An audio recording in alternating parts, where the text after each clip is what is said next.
So, according to Julien Laurent, a reputable journalist in France, he has come out to say Kroenke were actually willing to pay what Chelsea paid for Mikhailo Modric, but Arteta and Edu were like, no, we're going to stick to our structure and we're going to be very disciplined. So let me read the quote.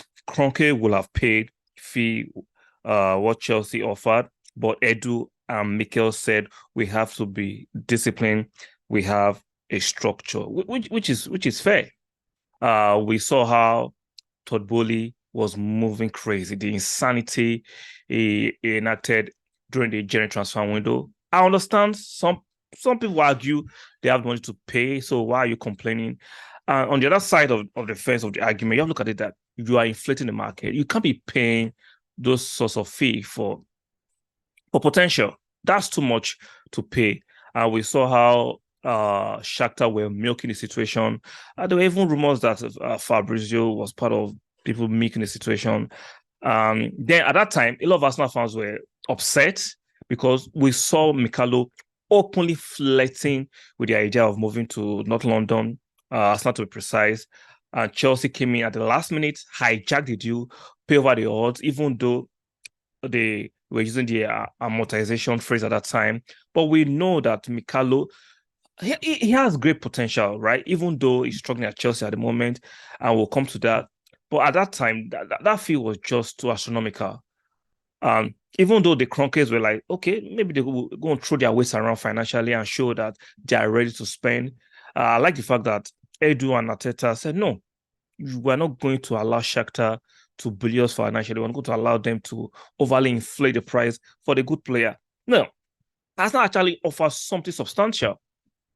But Chelsea and Todd Bowley decided to be crazy, and we are seeing the results. We can see, even though they bought a few more players during that time, nothing has worked because when you go in indiscriminately to buy players without the input of the manager, Potter at that time, the sporting directors, and you just see players, or you are just on Twitter reading links of players for other clubs, and you decide to hijack it.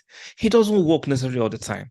I'm not saying it hasn't worked in the past sometimes, but he does not work necessarily. We saw what he did regarding Cucurella.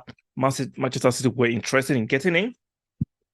Todd Bowley and Chelsea came and offered above what some of us regard as market value. And we know Brighton would take the highest bidder. It's fair, it's business, right? They want to negotiate and do deal with a club that is offering the highest money. Man City will know whether going to go beyond what we think was fair, which I think Man City offer was fair. Just like Arsenal offered to Shakhtar what were actually deemed fair. But Chelsea decided to offer something above market value. You cannot blame Chelsea solely for this inflation. We saw Manchester United do the same thing by buying Anthony for inflated prices. Sancho, those two players haven't delivered to the extent of the money they paid for them. So sometimes these are no money well spent. And I'm enjoying the fact that Edu and Arteta are working in hand with the Kroenkes, and they're being disciplined about it. I'm not saying Arsenal should be penny pinching. No, we should not be bullying the transfer window. We should not overly pay. Now, sometimes in context, right, you can actually overly pay slightly, but when it goes obviously beyond what most of them as reasonable price, I think Arsenal can actually go for alternatives. And if you look at it, Trossard to Mikhailo Modric, even though Mikhailo Modric is younger, Trossard is older, look at the influence of Trossard compared to the influence of Mikhailo Modric. So sometimes it's not by price. You just have to be very shrewd in the market. You have to move smartly. And sometimes you have to call the bluff of the selling club sometimes. You just have to call it, especially when people like Todd Bowley, the maniac, get involved. It's what it is. So I'm looking forward to how the summer transfer window is going to be, because we need to actually invest massively into the squad. We're playing the Champions League, we're playing the English Premiership, and this time we need to bring in top quality. So I want to see how negotiations will be going. I want to see how whether likes of Chelsea, Man City, and other established clubs will hijack some of our deals. Yeah, it's going to be interesting. Let's not forget, we were linked to Lisandro Martinez before Manchester United came in and pay over the odds for him. And as I said, go for Zinchenko. And if you compare both of them have had good seasons. Lisandro Martinez has been good for Manchester United. Take away the banter.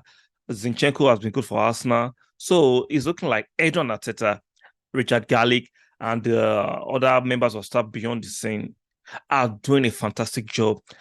Even though we have reservations regarding the fact that we blew some of those games and we might not be winning the English Premiership, it has actually be a very, very good season.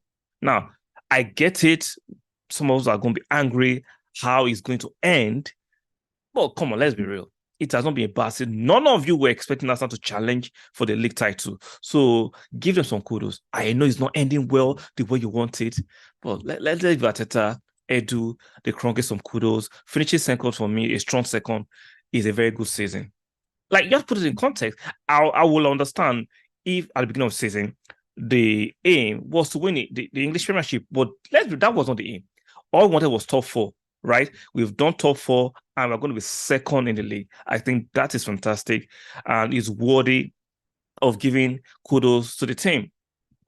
Like I said, I understand perfectly. Now, it looks like we bottled it.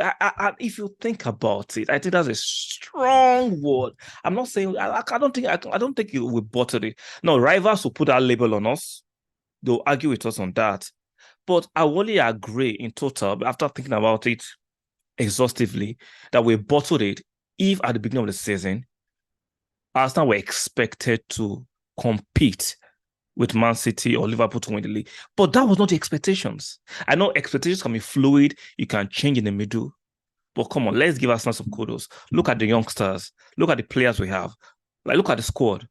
Come on. So let me know your opinion in the comment section about how EDU ARTETA pulling the plug on Mikhailo Mudryk. What do you think about the season so far? What are your expectations for the summer transfer window? Let me know in the comment section. Make sure you stick a like on the video. Very, very important for the channel and the growth of the channel. Make sure you turn the notification bells on, and do not forget to subscribe if you're not yet subscribed and you like the content. And I'll be seeing you guys on the next one.